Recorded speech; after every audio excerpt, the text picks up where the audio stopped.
নমস্কার বন্ধুরা, আজ বানাচ্ছি পটল আলু পনির তরকারি। অনেক রকমভাবেই তো পটল রান্না করে খেয়েছেন, একবার এইভাবে খেয়ে দেখুন, খেতে কিন্তু খুব টেস্টি হয়। যারা পটল খেতে পছন্দ করেন না তারাও আঙুল চেটে খাবেন। এই রেসিপিটি বানানোর জন্য প্রথমে আমি পটল আলুকে একটু সামান্য নুন দিয়ে লাল করে ভেজে নিয়েছি। তারপর কড়াইতে তেল দিয়ে সাদা জিরে ফোড়ন দিয়েছি, আর দিয়েছি বেটে রাখা পেঁয়াজ আদার পেস্ট। তারপরে দিয়েছি জিরের গুঁড়ো, লঙ্কার গুঁড়ো, হলুদ গুঁড়ো আর রঙের জন্য সামান্য কাশ্মীরি লঙ্কা।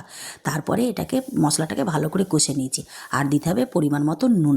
মশলাটা ভালো করে কষা হয়ে গেলে এর মধ্যে দিয়ে দিচ্ছি কাজু কিশমিশ বাটাটা। তারপরে এটাকেও ভালো করে কষে নিতে হবে।